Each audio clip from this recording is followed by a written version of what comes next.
Welcome to the latest episode of Lean In Leander. After a few scheduling mishaps, I finally had the opportunity to sit down this week with candidate for Place 3, Juan Alanis, who is obviously one of the candidates for this election coming up here in May.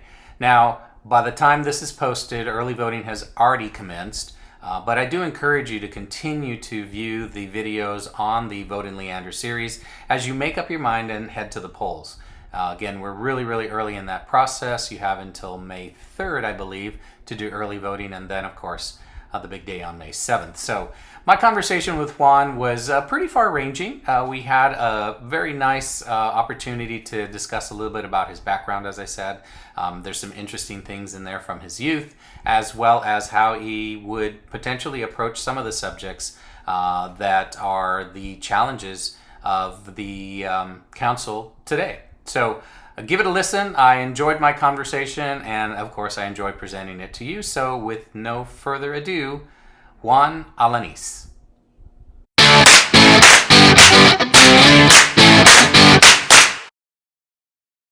I'm here at the Mason Homestead once again, speaking with a candidate for City Council. This time it's Juan Alanis. Yes. Juan, thanks for joining me. I appreciate your time.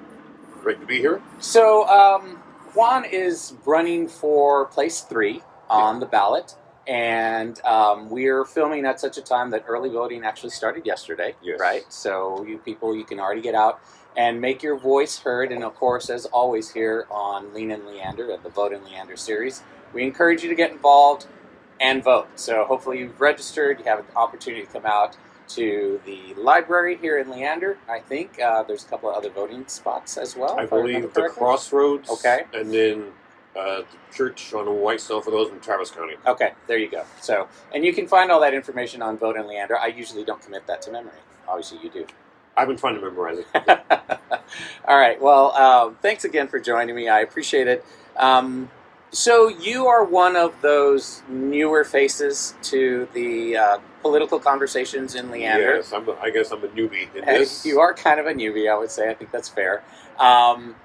I was reading a little bit about your bio. I thought it was really interesting. We shared that right before we started. You graduated from Texas A&M University in Laredo, which is with my master's. TAMU, Yes. with your master's. My master's in education, okay. Yes. Okay, there you go. Yes. There you go. My dad happened to go back to school and get his degree in art there at TAMU. Cool. It was a Dust Devils, right? Yes, Yeah, Dust Devils. Go Dust Devils.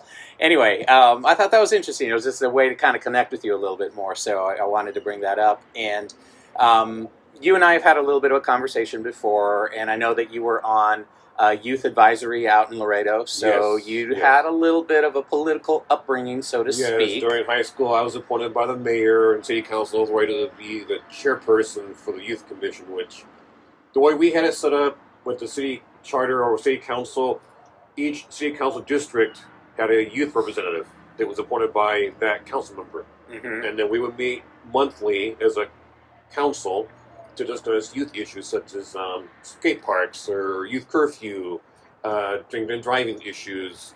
And the way we had it is that we would have vote power. So say if we voted in favor of a skate park, then we would go to city council for them to discuss it. Now if we would vote against it, then that would be it. They wouldn't go to the city council. Ah, interesting. So somewhat of an advisory council. Right. With a little bit more emphasis on actionable items coming out of the council. Yes, the idea was to get youth, middle school and high school youth involved in what affects them. So we were like their voice to the city council. Yeah, interesting. And after that, obviously, education until you went to TAMU. When did you come to Leander? How did you end up being a resident out here? Actually, I moved from Laredo in 1995 to come to UT Austin for my degree in radio, TV, film. Okay. And then I moved back to Laredo with my wife was living, now my wife.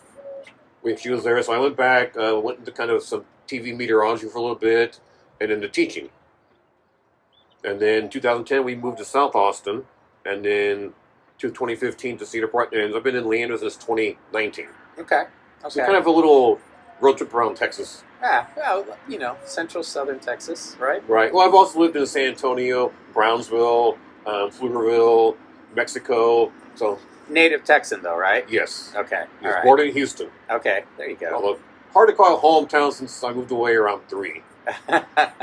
Yeah, no, I spent a little bit more time in El Paso, so it's easy for me to call that where, I'm from El Paso. Mhm. I was there till, gosh, probably about 18 years old. Went to Wow. UT El Paso. So yeah, it's been about 14 in Laredo and like 3 in Brownsville. So I went through San Antonio. Middle school was Brownsville. High school, Laredo. There you go. All right. Got to have variety. Right. So, I mean, I guess it's fair to say that you're, familiar with Central Texas. You've lived here for a while. 12 years now. Yes. What is it that motivated you? Again, I find you a little unique in the politicians that are making themselves available to this. And again, thank you for taking the time to volunteer, because it is essentially a volunteer position. It is, yes. And so I'm fond to say no one's getting rich by being on the Leander City Council. At least that we've uncovered so far. So I haven't heard anyone yet. No, seriously, it's a volunteer position, and it's definitely someone taking time from their life to avail themselves for the greater good of the city. I would think is a fair way to say that. So, what is it that motivates you at this point in your life to say, you know what, I want to step up, I want to be part of the solution? Well, I know when I was in youth commission in Laredo, to me it was a fascinating experience. I truly enjoyed it. I enjoyed working with the youth, listening to their concerns, and ideas, and working with council to make their voice heard and make a difference for them in our city. So I've had the politics in my blood for a while. It's been on the back burner with other issues, teaching, work, and various things. But I decided this year I want to get back into that. One's going to make a difference for the people of our city. Listen to their concerns, their needs, and be on council to try and make those concerns become resolved or make a difference in our city for the better. So, is it fair to say that were you concerned about the way that the city was handling things? Was it something that again, understanding what motivates somebody to do this, I think, is part of what I try to get to in the conversations. They're more personal, they're more conversational, of course, and we'll probably touch a little bit on some issues because of the way that you position yourself on a few things that I did want to dive into a little bit with you. Well, I know what main thing is. I want to, we're growing super fast, exponentially, and I want to try to make sure that we're prepared for this growth. One's the water capacity. I know right now our capacity is between the two plants is like 27 million gallons a day, which right now we're fine based on data where we use, I think, 15 million gallons in July 2020 at peak time. However, our population in 2020 was 56,000. And that's supposed to increase to 170, 180,000 by 2030, 2040. So even if we try and conserve water, we're still going to be maybe doubling our usage. So my concern is, are we prepared for that increase, like capacity-wise, as well as distribution-wise? And what I mean by that is, like, do we have the networking, the piping, the mechanism to make sure we can distribute with enough pressure to keep the full water at full pressure? And the other concern is, how old are the oldest pipes in our city? Right? Do they need to be fixed? Because I know recently in Laredo, they had a week without water. Like most of the city had a week without water. Right. Because the result was old pipes that were breaking. Right. And they're still having issues actually in some parts of town. Right. So that's interesting. That's another concern, that if we need to look at that, we might want to try and look at that now, not wait till something happens. And then we end up without water again. It's very difficult. I mean, it's a complex scenario and a complex. Yes, there's no simple. Simple answer. I think that's fair, and I think it's fair to say that while we cannot fix what's happened previously as far as focus and decisions that were made before, we have to kind of either live with those decisions or adjust to those decisions as it is. But going forward, I think all the candidates have raised very, very specific and very tangible issues for the electorate. Because while there may not be as much of a it's not as sexy as some of the other issues.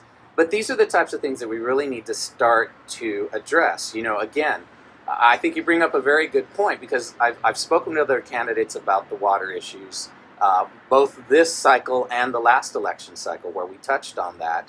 And, how the city is addressing it and some of the challenges that the city has in addressing it. But you bring up a really interesting point in, okay, what about the existing infrastructure? Because we talk a lot about purple pipe and recycle use and new access. I know they're building like more towers and connecting the Sandy Creek plant to the Brushy Creek plant for better connectivity. But ultimately, as we triple our population, do we have the proper capacity that we need? And distribution system. I think it's a fair question, and I think that it's something that I think you bring up a good point, because I hadn't thought of it that way. But what about the existing piping, the existing infrastructure? I hadn't thought of it really either until because I still keep track of what happens in Laredo, because I lived there many years, and I know many people there, and they went a week without water, and a main pipe broke because of age. Right. That might be something we need to look at too. Like how old, like the original part of Leander, how old are the pipes? Yeah. And there's no easy solution, like you said, and it can be very costly to repair. Right. But something like that, we probably need to try to think about already, just so we can be proactive, not reactive. Right. And I think that again, as a whole, I want to say that the candidates this time around have been very much discussing proactive solution. And I think that's a good change for the city of Leander. I've been here long enough to understand, to a degree, that sometimes it's the the filler, the conversation, that du jour, if you will, that gets most of the attention. Yet the work still needs to be done on a consistent basis, and we might change the composition of the city council, but the city is still focused on certain things. And I think it's important to understand and to realize the direction that comes from the council in those areas. Yes. Because if the council's not thinking about it, there's really nothing to say that the city staff is necessarily thinking about it. If we're not thinking about it, then no one knows why we're thinking about it. Right, and I don't know that they are or not. I don't want to necessarily kind of paint that with a broad brush. Well, we can't just say. Maybe they are. Maybe they haven't told us. Right. Which brings up another little bit of not a concern, but just something that I always feel we can do a better job of here in Leander. And again, here, it has improved. But I think communication and transparency is something that is not a concern, but definitely something that needs to be addressed. A lot of people will, and rightly so, kind of give some of the communication channels a little bit of a black eye, i.e., the city website, for instance. Its general design and general functionality is a little bit behind where it should be at this point, considering the kind of technologies that are available and what you can do with online. I've used the city website, and I personally have no problem with it. To me, it's easy to use and fairly thorough. But I know everyone is different, and there's probably more higher tech geeks than I am. I'm not a techie, so I don't know all the professional looks and all that. Right. I mean, but again, and to your point, I mean, it is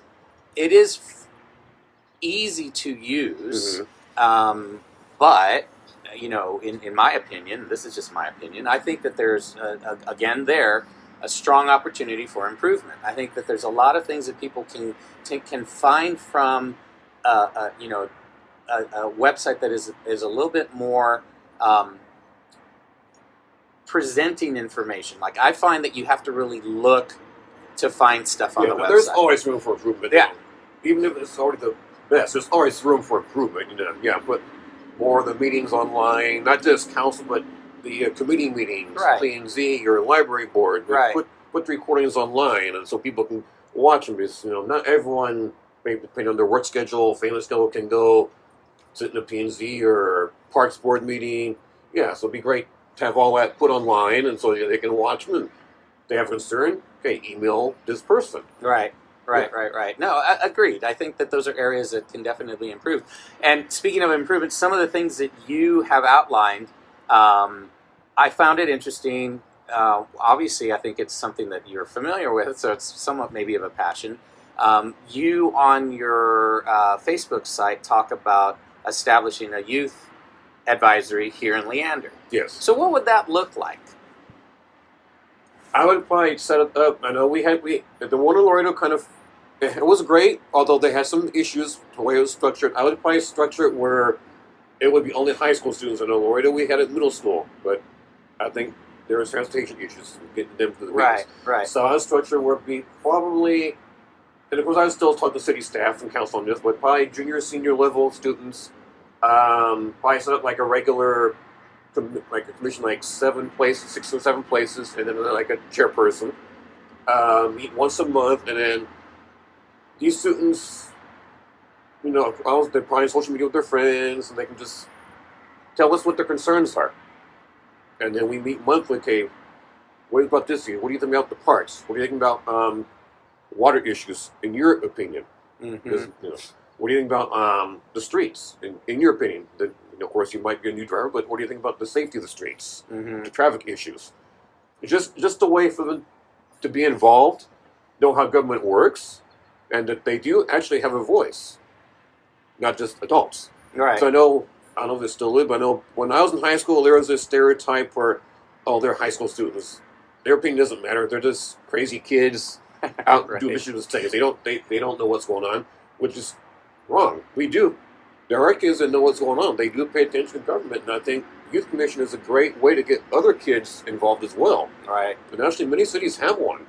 San Antonio has one. They have a structure where there's 2 per council district, appointed by the mayor and council. Houston has Houston's mayor's youth council. So a lot of cities do have it. I think it would be interesting, especially with the exponential growth Yes. that we have here.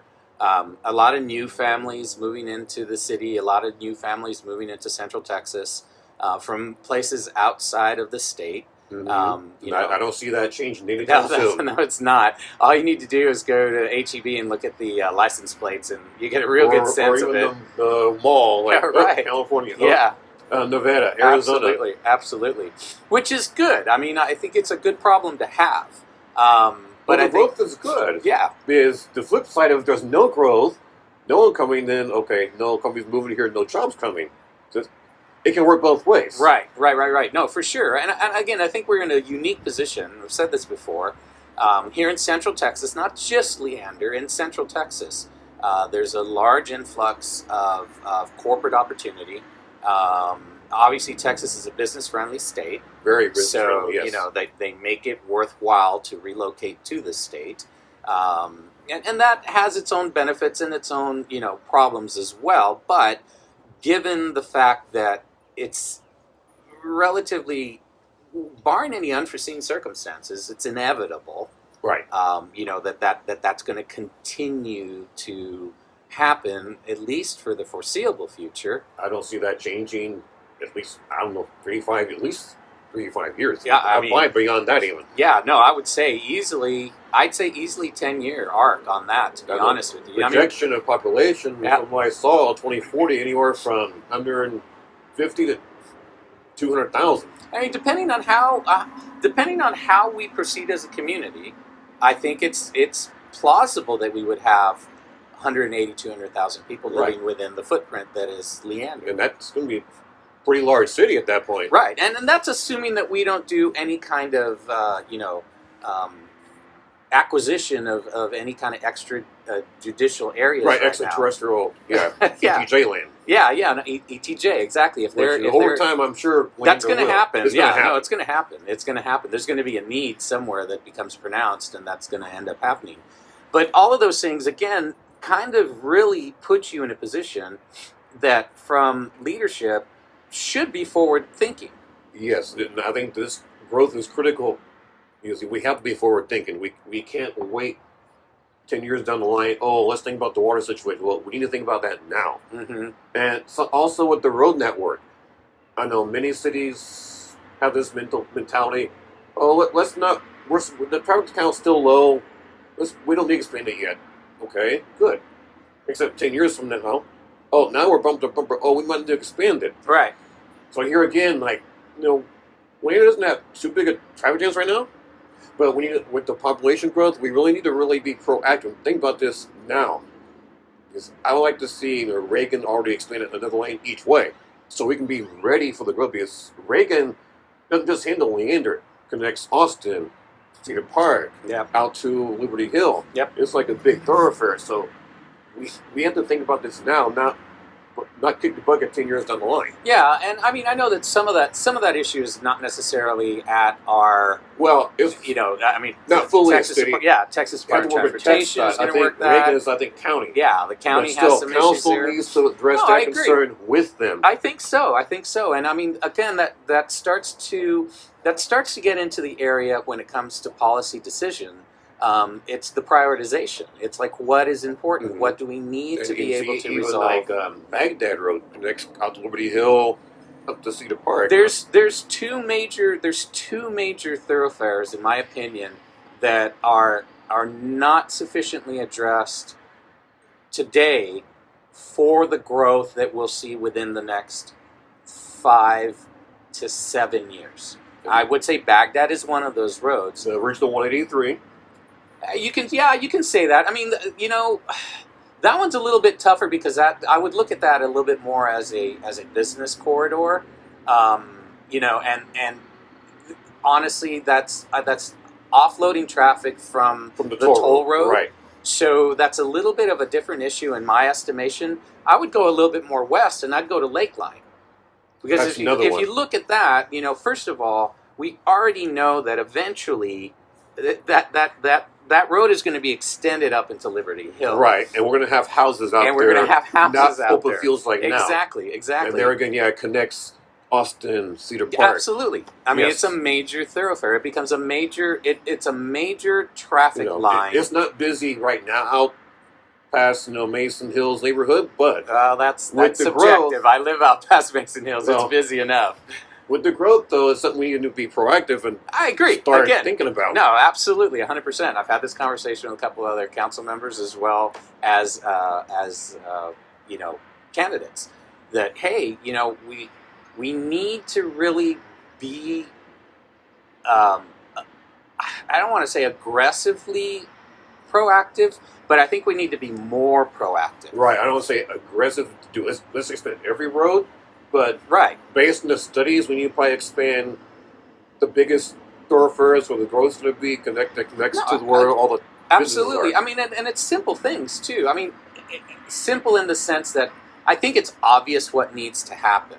The complexities come into play in how do we address that? How do we make that happen? And then the cost. The cost of it. Well, there's always a cost. Yes. I mean, there's always going to be a cost. See, there again, the longer you wait, the higher is the cost. Right, exactly. And so, it starts to beg the question on other issues as far as, prioritization. Like, I'm not an expert at what the current budget addresses and how it currently addresses things. Mm-hmm. I think that's another area where there's some transparency. A whole other issue. There's some need for some transparency. The whole there. budget set up. See what are we spending where? What are we spending here? What can we cut without affecting services and put that money towards roads or water or something else? I think that's where we're at right now. Honestly, as a city, I think that's where we're at. We're at a juncture in the lifeline of the city, in the sense that the decisions that we're making today are going to be decisions that we're not going to feel the ramifications of and unintended consequences therein, for another 5-7 years. 10, maybe 10 years even. And at that point, we're going to have conversations about, well, why did we do that back then? Right. And I just think that's where we're at. And I think one of the things that we need to do as a city, and again, these are some of the areas where I will say this to anybody. It's like there needs to be more communication, there needs to be more transparency, and more I don't want to. And I even heard that between the city and school district too.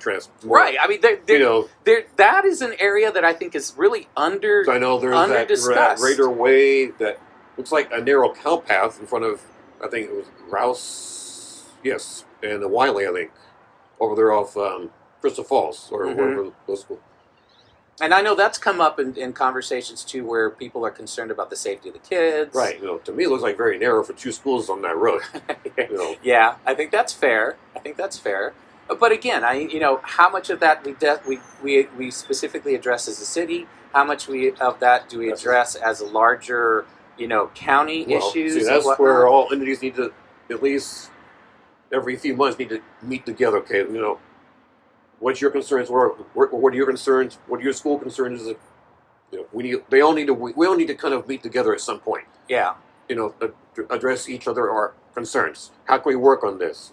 Yeah, no, I agree with that. I think there needs to be more collaboration between these parties than what we see today. Right. Which is not to say that it doesn't exist. It probably does exist. They might exist, and they might compete just one-on-one. It goes back to my transparency conversation. I think what we need to meet is a council with Commissioners Court, with school district, all together at some point, all in one room. Okay, what is our needs? How can we work? How can we resolve this? What do we need to do? What is the cost? Right. I think those are good ideas. I think that's definitely something that we're all shareholders in Leander. I think that's fair. And that's actually kind of bring it back to one of the points that, regardless of where you stand, let's just say political affiliation. The fact of the matter is that in Leander, these elections are nonpartisan. Right. Okay. So what we need to be talking about is the issues. Is what is it that is? Where are the areas that need to be addressed today, and how do we do a better job of addressing them? And that's where a new candidate like yourself comes in with ideas and says, hey. I know there's a lot of times, left and right divide, but like I say, we're all stakeholders in our city. Left, whether you're left or right, I really feel we all have the same goal. We all want a better Leander, a better community. We just have different viewpoints on how to do that, but I think we all need to sit down together as stakeholders in Leander and try to find some common ground.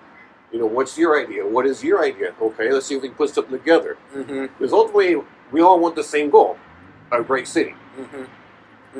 No, I think that's a good way of putting it. And from your perspective, coming in as someone who's fairly new to the whole process, what is it that you would like if you had an opportunity? Let's just say, for instance, you are on city council. What would be some of the first things that you would at least try to get into the conversation? I'm not saying address. I'm not saying push for. I'm just saying, what are some of the things that you would want to see bubble up in that conversation, at least initially?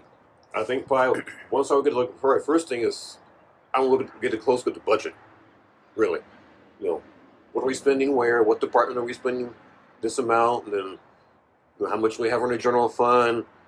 And that way I can kind of have a better idea of how much money do we have, how much money do we have coming in, and based on that, okay, do we need more here? Can we cut something here without affecting service? And if so, let's do it. Or if council approves, and then just I want to see a better idea of what monies we have, so I can kind of prioritize what projects maybe we can do.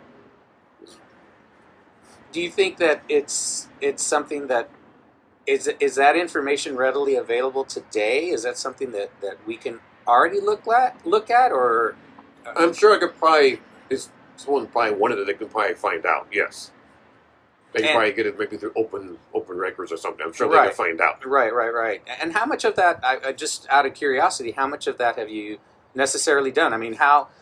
And again, I'm not trying to corner you on anything here, but a lot of times we have conversations and people will not be familiar with, say, the comprehensive plan. And I'm not talking about granular familiarity here. I'm just saying, hey, do you understand what the comprehensive plan is trying to achieve?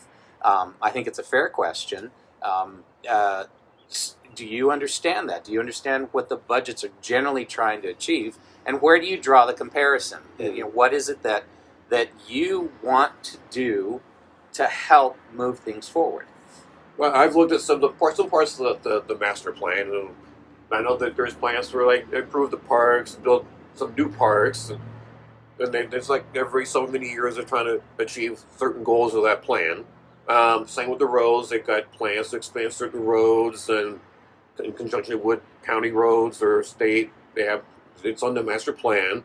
Improvements to the golf course is also on the master plan. So I've been trying to look at that and list the cost. And I know one thing that I've noticed, one of the data in the plan is like our expenditure per capita on parks is fairly low compared to the national standard. So that's one thing I kind of want to look at. Like, do we have the money to maybe improve that, like better maintain the parks? I actually had someone email me about we need to maintain our current parks better before we build new parks. So that's something I kind of want to see. Right. What monies do we have? And I know I'm on the library board too, and I know one of the board members asked something like, "Do we have monies for something?" And I know the P&D director said, like, "I wish I had some more budget." So that's something I would need to look at closer, and we'll kind of compare that to the master plan.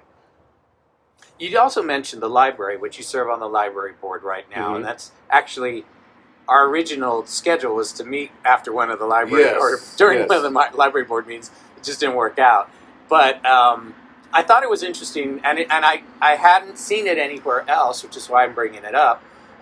Conversations about expanding or creating more options for the library. And we're over here at the Mason House, which is right across the street from the public library. But this is the only library. Right. It's the only library in Leander. In Leander. Which was built, I believe, in 2006 or somewhere around there when we were about 20,000 people. Right. So is it sufficient for the population that we have today? I think the answer is pretty obvious. I would say not too well. No. Right. I know on the reports, the director says some of their programs are getting pretty full. Right. The reading kid programs and some of them are full. And it also kind of starts to beg the question, and this is something that comes up a lot of times when I'm having conversations with folks, is that like the western side of Reagan seems to get overall a little bit more attention than maybe the eastern side of Reagan. Western part was the original Leander. Right, exactly. The Reagan quarter is the newer part, and one thing I have mentioned during library board is like, I honestly want to start, when you plan on either a new main library or a branch. Yeah. Especially for all the growth along Reagan. Yeah, no, absolutely. I've always thought that, again, when you look at that from that perspective, that's another issue that I think the city kind of needs to take a look at is where is the population center? Mm-hmm. I think right now it's not really well established. I think it's fairly largesse all over. Yeah, it's growing in all directions. There is no center right now. But I know Reagan is a pretty big growth corridor with houses and businesses. Right. So that's why I'm thinking we need to start looking now, planning a branch over there or a new main facility. Yeah, I would agree with that. And I thought that was an interesting point that you brought up. So I know Round Rock's built a new facility, a multi-story facility. So Cedar Park's built a new facility as well. Yeah, no, I think it's definitely something that's topical and something that should be addressed from that perspective. Education and reading is kind of big with me. Right. I've been a teacher 12 years, so I want to make sure the students or all children have access to books or research materials, and they don't have to drive you to the school, which they can after hours anyway. So we need to have like a facility near them. Yeah, no, and I think it would be nice to address that and again, still a forward-thinking manner. Right. The traditional library model is not something that is functionally desirable to a large swath of the population. I mean, let's be honest. If you're older and you understand how the traditional library model works, you like the library. Right, but it's not quite the same. It's not quite the same I remember when I went to UT, it was still card catalogs. Right. Pulled out the card. Okay, it's in this section. Can you imagine what a kid would do today if you told them to go look through the card catalog to find... I told my daughter that one time. She was like, "What's a card catalog?" Yeah, I remember that. I remember going, and there was that one... it was the catalog. It was literally the index. You pulled out the card. Yeah, you pull out the box, and find what I it was told my that you're kids, I looking was for. like, what is that? And it would tell you, well, and they're not that far off because you can use the same, IKEA uses the same technique. They tell you, okay, this is located in N3 row 31. And Oh, so yeah, you're doing the same thing. It's still going to work the same way. The system's still the same. Now you do it on computer. You don't pull out a drawer and pull out the card. Right. Well, and I think it would be interesting. I think that there's an opportunity there, speaking of the library, that if we there is a need to perhaps, at worst case scenario, build another annex, build another smaller building, Right. maybe to service the west side, make it a little bit easier for people to access. And I would say combine like a lot more technology. Yeah, exactly. Yeah, there's a great opportunity there. Research area, technology, like on computer, and on like set up rooms for STEM classes. Yeah. Yeah, no, I think that creates a great opportunity in the city of Leander to do something that would be distinct to the city, that would be unique. Given the influx of people, given the influx of ideas, I think there's probably, I don't know, a few people out in. I think there would be some that would who might have an interest in that. And like I said, set up rooms, set up STEM classes. Because, we're a big tech city. Yeah, Austin is big tech. Yeah, big on tech. So let's get a new facility or a branch with rooms set up for teach STEM to students. I think get them involved in technology. Well, and that again, we kind of hit on a little bit of a theme in this conversation. Is just that kind of thinking forward, looking ahead and seeing, okay, well, what is it? So there's a lot of concern right now about the growth and the exponential growth and how do we manage that, and yada yada yada. Okay, we understand that. Let's go ahead and set that aside for a moment. What do we do to maintain the economic viability and stability of the city in the long run? And I think you start to hit on some of those issues when you talk about that. I think that's where we need to bring in more businesses.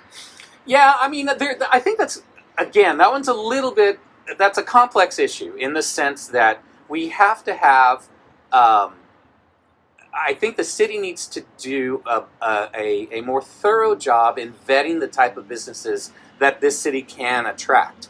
Let's be honest, we're not going to be the type of city that's going to end up with a Samsung campus. Well, we're not going to have Apple like a major corporate headquarters. No. But I think all of the like companies, small or medium-sized companies, or like small office companies that has little smaller companies. Well, it's the companies that feed those major corporate entities. I mean, the reality when you look at business, you have this one major player, this one big campus where they have 1,500, 2,000, 2,500 employees. But there's probably, I think it's fair to say, at minimum, maybe 100 businesses that do business with that campus. That have contracts with them. That have contracts with them, that are servicing them. Maybe it's, additional... they might provide parts to that company. Absolutely. If it's manufacturing, they're providing parts. If it's technology, they're providing research.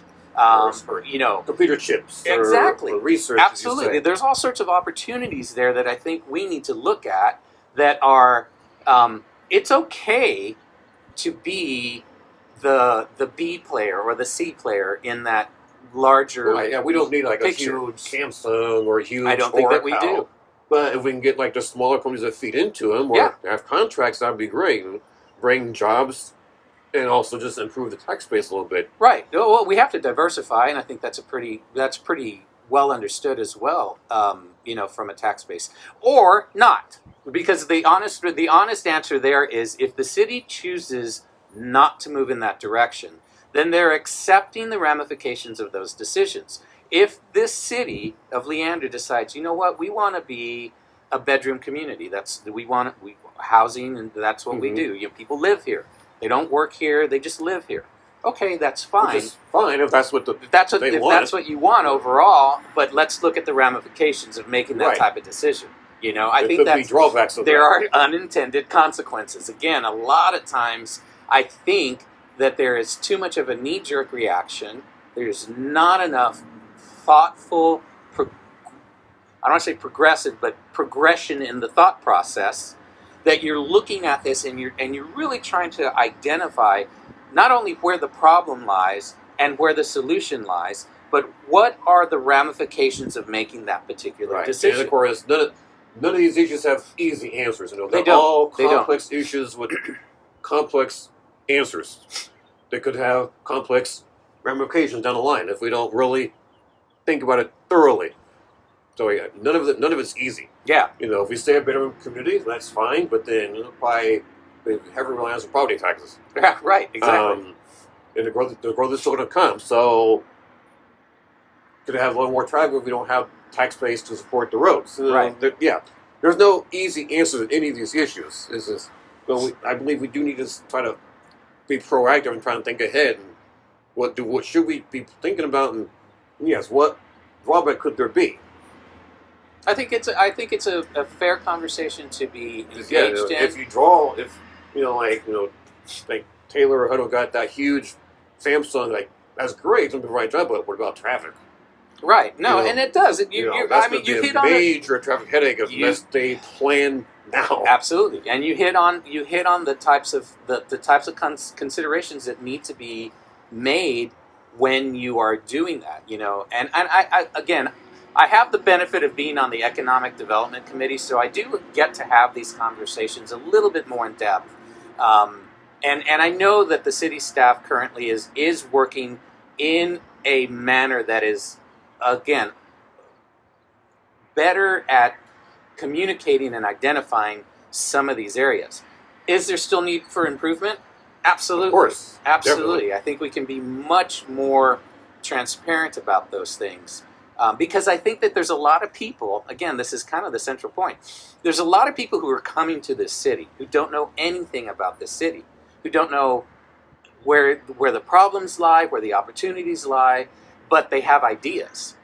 And we need to that's where we need to get them involved into the process. Absolutely. No, just marketing Leander more, Market the city, the people. Let's get involved. Let's get you involved. Yeah. Do you have an idea? Hey, call us or email us. What's your idea? Yeah, no, I think that's something that we could do much better. And again, I mean, when I see people like you who decide to throw their hat in the ring and become part of the process and at least work towards creating solution, I'm encouraged by that. I really am. I mean, it's my home now. It's my family's home. My kids' home. Like, I think I should get in the process of.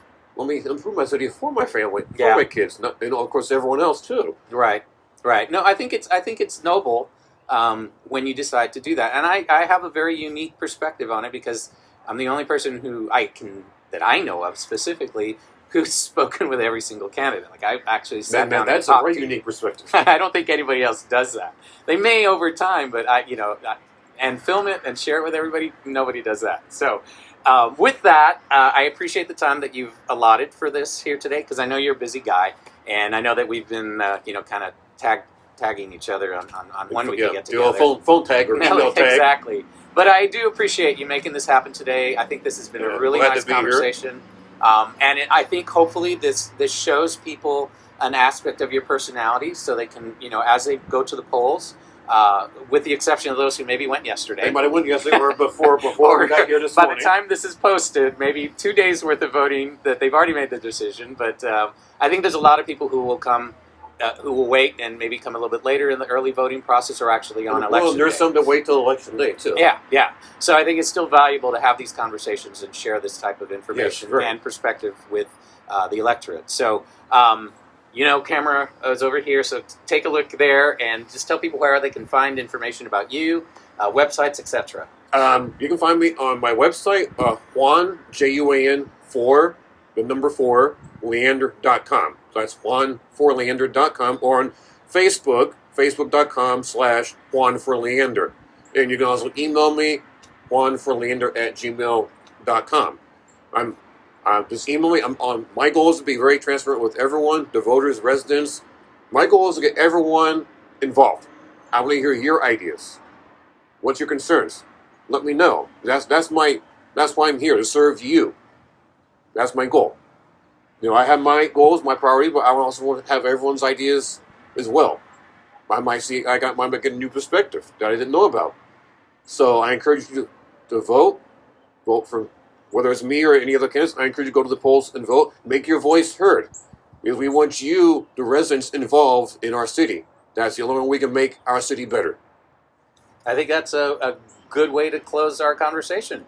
Juan, I appreciate your time. Thanks so much for the effort, and I look forward to seeing you around. I'm sure that we'll have some additional conversations as time goes forward. I'm sure we will, because my plan is to keep being involved, whether I win or lose. If I don't get on council, continue getting involved in my city and helping find solutions to our complex issues facing our city. Yeah, I definitely encourage that, and I look forward to potentially having the opportunity to work with you in that capacity as well. So that's it for us here at the Mason House. I've really enjoyed my conversation with Juan. Juan, thank you so much for taking Glad the time. to be here. I appreciate it.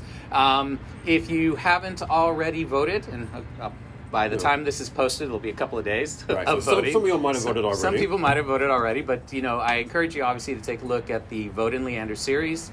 And take a look at the candidates as part of your consideration. It's been a really unique perspective and a unique opportunity that I have to share this with you. I hope that you appreciate the opportunity to get to know the candidates a little bit more on a personal level, and hopefully that helps you in your decision making as you go to the polls. So vote when you have the opportunity. Obviously, polls are open now up through May, when the actual election takes place. Right up through, I think, May 3rd, yeah. Election day, May 7th. And there you go. So make sure you go to the polls and make your voice heard. There, yeah. And in the meanwhile, watch Vote in Leander and learn a little bit about the candidates. I appreciate your time, Juan. Again, thank you all for joining us, and we'll see you with the next episode. We have one candidate left to talk to, and I hope to get that done in the next week or so, hopefully. And then that'll be a wrap on Vote in Leander for this time around. And then we'll see you at your polls. All right? Thank you. Thanks a lot, guys. Have Take a good care. day.